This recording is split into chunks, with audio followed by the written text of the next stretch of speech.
Hello students, previous video में हमने numericals discuss किए थे अबाउट पैरेलल प्लेट कैपेसिटर्स। आज हम शुरू करेंगे नया टॉपिक जिसका नाम है कॉम्बिनेशंस ऑफ कैपेसिटर। अच्छा टॉपिक है, ध्यान से पढ़ना, इंटरेस्टिंग है। कॉम्बिनेशन ऑफ कैपेसिटर, जैसे आपने अगर 10th क्लास में आपने पढ़ा होगा कॉम्बिनेशन ऑफ रेजिस्टेंस, है ना। रजिस्टर जो होते हैं उनका कॉम्बिनेशन हम करते हैं, दो तरीके से करते हैं, सीरीज़ में करते हैं, पैरेलल करते हैं, है ना। तो वैसे ही कॉम्बिनेशन करना है हमें कैपेसिटर्स का, यानी कि कैपेसिटर्स को दो फॉर्म में हम जोड़ेंगे आपस में, है ना। सर्किट की रिक्वायरमेंट के हिसाब से कभी कभी उन्हें सीरीज़ में जोड़ना पड़ता है, कभी कभी उन्हें पैरेलली जोड़ना पड़ता है, ठीक है। तो जैसी हमारे सर्किट की रिक्वायरमेंट है उस हिसाब से कॉम्बिनेशन किया जाता है। जो कॉम्बिनेशन है तो बेसिकली दो तरीके का हो गया, सीरीज़ और पैरेलल, ठीक है। चलो देखें, the combination of capacitors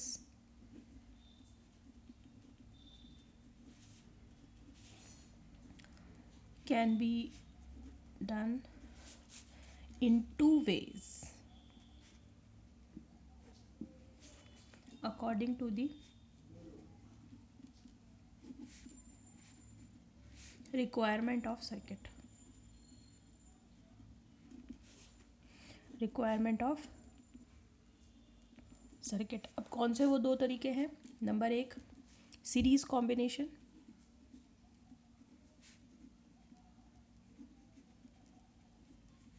ठीक है। नंबर दो, पैरेलल कॉम्बिनेशन,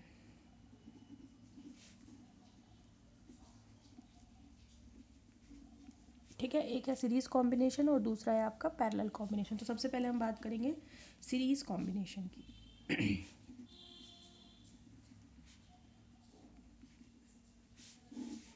देखें, सीरीज कॉम्बिनेशन क्या होता है कि अगर आपके पास दो या दो से ज़्यादा कैपेसिटर्स हो, ठीक है, जैसे मैं अभी दिखा रही हूँ, ये पहला कैपेसिटर, ठीक है, ये आपका ये कैपेसिटर जो है इसको आपने कनेक्ट किया है, मतलब पहले कैपेसिटर पर इनर आपको यहाँ पे पॉजिटिव, ठीक है, इधर है नेगेटिव,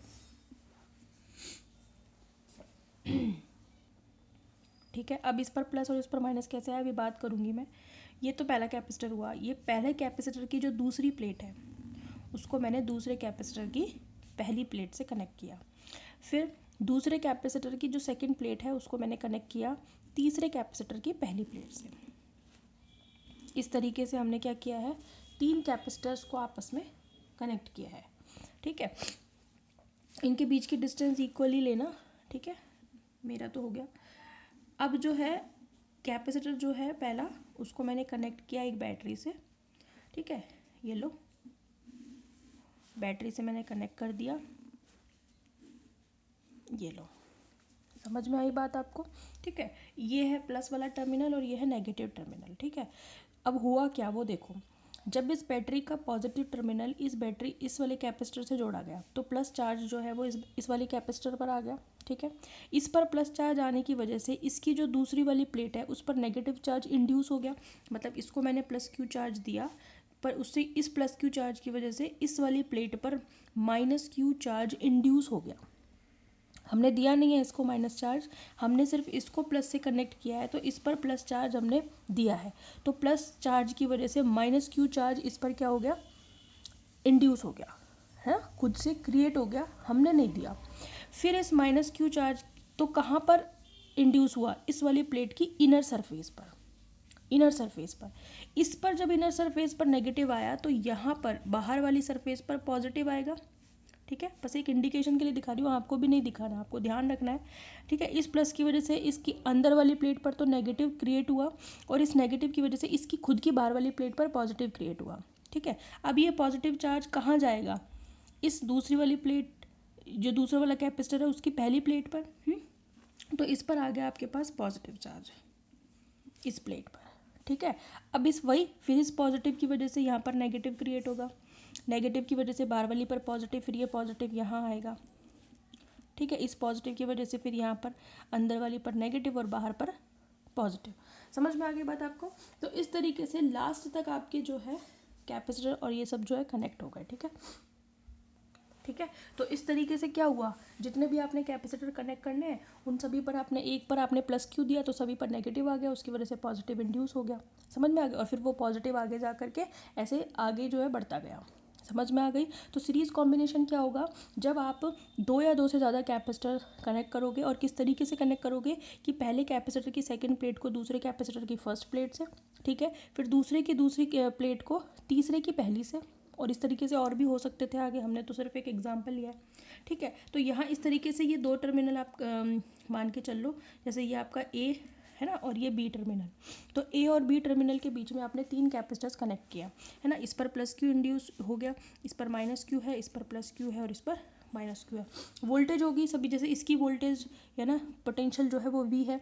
अब हर किसी पर कितनी कितनी वोल्टेज आएगी, जैसे मैंने मान लिया यह अलग अलग आएगी ना भाई। क्यों आएगी अलग अलग, क्योंकि सभी पर आपने कैपेसिटेंस सबके अलग अलग होंगे। ठीक है। तो पोटेंशियल भी सबका अलग अलग डिस्ट्रीब्यूट होगा, सीरीज़ में है ये। ठीक है। तो यहाँ से लेकर यहाँ तक आपका क्या हो गया V1, यहाँ से लेकर यहाँ तक का कितना हो गया V2, और यहाँ से लेकर के तीसरे कैपेसिटर के यहाँ तक का कितना पोटेंशियल है V3। समझ में आ गई। तो पहले लिख लें हम कि कौन सा कॉम्बिनेशन एक सीरीज कॉम्बिनेशन होगा। तो हम लिखेंगे when capacitors more than 2 or more than 2 or more than 2 are connected such that second plate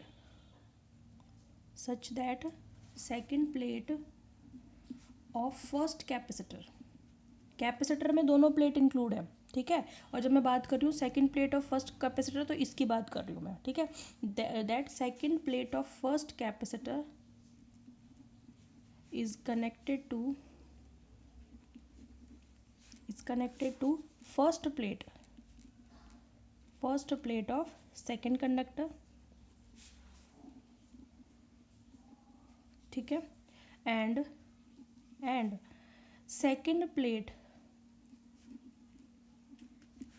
of second conductor, second capacitor है ना, ये भी कैपेसिटर है। ठीक है। कैपेसिटर भी कंडक्टर ही है इसलिए काटा नहीं। Second plate of second capacitor is connected to first plate of third conductor, third capacitor. समझ में आ गई। मतलब पहले की दूसरी को दूसरे की पहली से, ठीक है, और दूसरे की दूसरी को तीसरे की पहली से कनेक्ट किया है। ठीक है। तो ऐसा कॉम्बिनेशन कैसा कहलाएगा, this is and so on, आगे भी लिख सकते हो आप, एंड सो ऑन, और भी आप आगे कनेक्ट कर सकते हो। This combination is series combination of capacitor. समझ में आ गई बात। ये जो कॉम्बिनेशन होगा ना आपका, और इसमें जो रिजल्ट्स मिलेंगे आपको वो बिल्कुल जस्ट अपोजिट मिलेंगे किसके, रेजिस्टेंस के। आपने देखा होगा जब हम रेजिस्टेंस कनेक्ट करते हैं तब करते तो इसी तरीके से है रेजिस्टेंस कनेक्ट, लेकिन वहाँ पे फ़र्क क्या होता है वो मैं तब बताऊँगी आपको जब एक बार मैं पूरा कंप्लीट कर लेते हैं सीरीज़ और पैरेलल कॉम्बिनेशन को। ठीक है। फिर बताऊंगी। ठीक है। वहाँ पर वोल्टेज कैसी कैसी आती है, यहाँ पर कैसी कैसी आती है, रिजल्ट कैसे कैसे आता है। ठीक है। पहले इसको डिस्कस कर लेते हैं, फिर इन शॉर्टली अपन रेजिस्टेंस का भी एक बार रिकॉल कर लेंगे। ठीक है। चलो, तो इतनी बात समझ में आई। तो ये वोल्टेज हमने बैटरी से दी, हर कैपेसिटर पर कितनी कितनी वोल्टेज डिस्ट्रीब्यूट हो गई, पहले पर V1 डिस्ट्रीब्यूट हो गई, फिर V2 डिस्ट्रीब्यूट हो गई दूसरे पर, और V3 तीसरे पर। तो इतना ध्यान रखना है आपको, जब कैपेसिटर सीरीज़ में कंबाइंड होंगे तो उस कंडीशन में वोल्टेज हर किसी कैपेसिटर पर अलग अलग होगी। चार्जेस सेम होंगे, हर कैपेसिटर पर चार्जेस सेम है बट वोल्टेजेस आर डिफरेंट। समझ में आ गई बात आपको। ठीक है। तो पहले ये इंडक्शन का भी बता देते हैं किस पर कितना कैसे चार्ज आया। ठीक है। चलो उसको भी लिख लेते हैं। अच्छा, एक बात और बता देते हैं, let the capacitance of each capacitor is C1 C2 and C3, मतलब तीनों पर वोल्टेज V1 V2 V3 है और तीनों पर कैपेसिटेंस कितना है, C1 C2 C3 है। समझ में आ गई। अब इंडक्शन कैसा हुआ वो देखो। देखो consider the first plate of first capacitor is given to plus Q charge by battery, और वोल्टेज सोर्स या तो आप बैटरी कहो या फिर आप कहो वोल्टेज सोर्स, एक ही बात है। हमने बैटरी से या वोल्टेज सोर्स से प्लस क्यू चार्ज किसको दिया, पहले कैपेसिटर की पहली प्लेट को, ठीक है। फिर हम कहेंगे बाय इंडक्शन, प्रेरण की वजह से। हमने देखा था डाइलेक्ट्रिक्स में कैपेसिटर और कंडक्टर्स में ऐसा होता है कि इंडक्शन की वजह से चार्ज क्रिएट हो जाता है, ठीक है। तो by induction minus Q charge is induced on the inner surface, ऐसा लिखना, eight the inner surface of second plate of first conductor. मतलब दिया हमने पहली प्लेट को ही है, लेकिन इंड्यूस किस पर हो गया, अपोजिट चार्ज सेकेंड प्लेट की इनर सरफेस पर, फर्स्ट कैपेसिटर। समझ में आ गई, ठीक है। इसकी वजह से क्या होता है, कहाँ से बता रही हूँ मैं ये, अगर आपको याद हो तो मैंने प्रिंसिपल ऑफ कैपेसिटर जहाँ समझाया था तो वहाँ पर यही वाली बात आई थी, ठीक है। तो दिया मैंने प्लस चार्ज इसको है, नेगेटिव चार्ज इस पर इंड्यूस हो गया इनर सरफेस पर, इस नेगेटिव इनर की वजह से बाहर वाली पर कौन सा इंड्यूस होगा, प्लस। समझ में आ गई। तो आप क्या लिखोगे, ठीक है ठीक है। तो हमने क्या लिखा, minus Q charge is induced at the inner surface of second plate of first capacitor and positive या प्लस क्यू चार्ज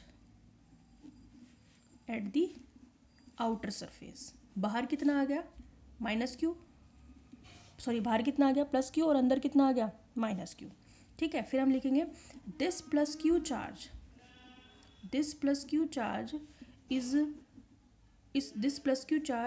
गोज कहाँ पे, सेकेंड प्लेट पर चला जाएगा, ये सेकेंड जो कैपेसिटर है उसकी फर्स्ट प्लेट पर।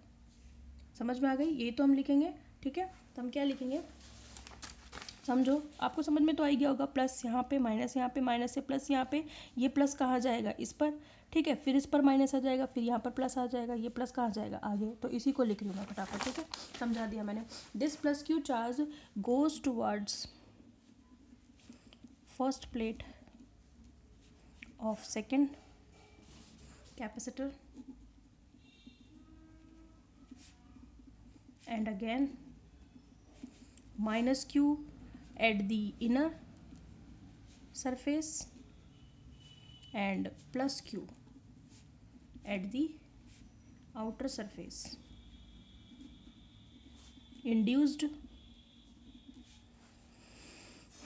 of the second capacitor and so on। इसी तरीके से आगे चलता है। thus इससे क्या हुआ, thus plus q and minus q charges are distributed equally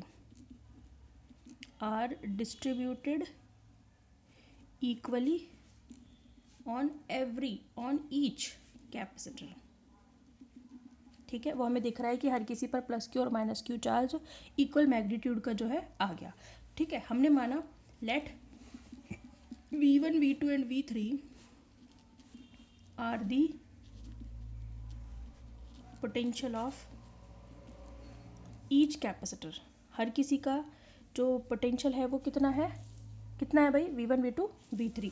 तो हमारे पास क्या होगा, देयरफॉर V1 कितना होगा, Q अपॉन C1। पहले कैपेसिटर पर पोटेंशियल V1 कितना होगा, Q अपॉन C1। C1 तो हमें चाहिए, मतलब C1 हमें पता है, C1 C2 C3 सभी पर है, हमें क्या चाहिए, उनके कॉम्बिनेशन का इक्विवेलेंट रेजिस्टेंस, इक्विवेलेंट कैपेसिटेंस कितना होगा।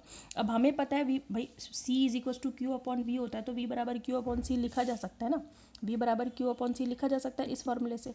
तो हमने पहले के लिए क्या लिख दिया, V1 is equal to q upon C1, V2 कितना हो जाएगा, क्यू अपॉन C2, और V3 कितना हो जाएगा, क्यू अपॉन C3 हो जाएगा। टोटल पोटेंशियल कितना होगा, total potential between A and B terminal, terminal कह लो, पॉइंट कह लो, ये लिखा है ना हमने ए और बी, ये ए और ये बी, इनके बीच में ये V1 है, ये V2 है, ये V3 मिलकर के टोटल ये V जो है यही तो है V1 plus V2 plus V3, ये V1 plus V2 plus V3 मिलकर के ये V ही तो बनाएगा। तो टोटल दोनों टर्मिनल्स के बीच में V1 plus V2 plus V3 potential हो गया। तो हम यही लिखेंगे V इज इक्वल टू कितना हो गया, V1 plus V2 plus V3। ठीक है, तो V इज इक्वल टू कितना हो गया, V1 की वैल्यू रखो यहाँ पे Q/C1, V2 की रखो Q/C2, V3 की रखो Q/C3। ठीक है, तो ये हो गई मेरे पास इक्वेशन नंबर 1, डाल दो इसको। अब हमें पता है since V is equal to क्या होता है, Q/C1, तो यहाँ से मेरे को क्या मिल गया, Q/C, केवल Q/C, तो क्या मिल गया Q/C1 plus Q/C2 plus Q/C3, Q सब कट गए। या फिर आप ऐसे कह लो कि हमने मान लिया कि जो टोटल पोटेंशियल है उसकी वजह से जो कैपेसिटेंस क्रिएट हो रहा है उसको हम CS कह रहे हैं, यानी कि सीरीज कॉम्बिनेशन का इक्विवेलेंट, ये CS है। ठीक है, यहाँ पे भी CS, Q कैंसिल हो जाएंगे, तो आपको क्या मिलेगा, आपको मिलेगा 1/CS is equal to 1/C1 plus 1/C2 plus 1/C3। ये आपके पास क्या आ गया, equivalent capacitance of combination, series combination of capacitance. ठीक है, यानी कि यहाँ से अगर आपको दे दिया एग्जाम में C1 C2 C3 दे दिया, या 4 दे दिया, 5 दे दिया, तो यहाँ पे आप 1/C2 1/C4 करते जाओ। ठीक है, उससे आपको क्या मिल जाएगा, CS क्या है, इक्विवेलेंट, मतलब तीनों का कंबाइंड कैपेसिटेंस है CS। ठीक है, चलो तो ये आपका हो गया है। इसके बारे में अपन, इस सीरीज कॉम्बिनेशन के बारे में अपन और कल बातें करेंगे। तो बेसिकली आपका इक्विवेलेंट जो आता है वो कितना आता है, 1/, अब आप रेजिस्टेंस का याद करो, जब आप सीरीज में कनेक्ट करते थे तो वहाँ पर क्या आता था, RS is equal to R1 plus R2 plus R3, वो सीधे कनेक्ट होते थे, और ये जो आता था वो पैरेलल के लिए आता था। तो इसमें जो रिजल्ट सीरीज़ के लिए है वो रेजिस्टेंस में आता है पैरेलल के लिए, और अब आप देखोगे आगे जाकर जब इसमें पैरेलल का करेंगे तो वो मिलेगा जो रेजिस्टेंस में सीरीज़ के लिए मिलता है। तो रेजिस्टेंस का जो रिजल्ट होता है कैपेसिटर का, उसका जस्ट अपोजिट मिलता है। यही मैं कह रही थी। ठीक है, चलो कल और बात करेंगे इसके बारे में। Thank you.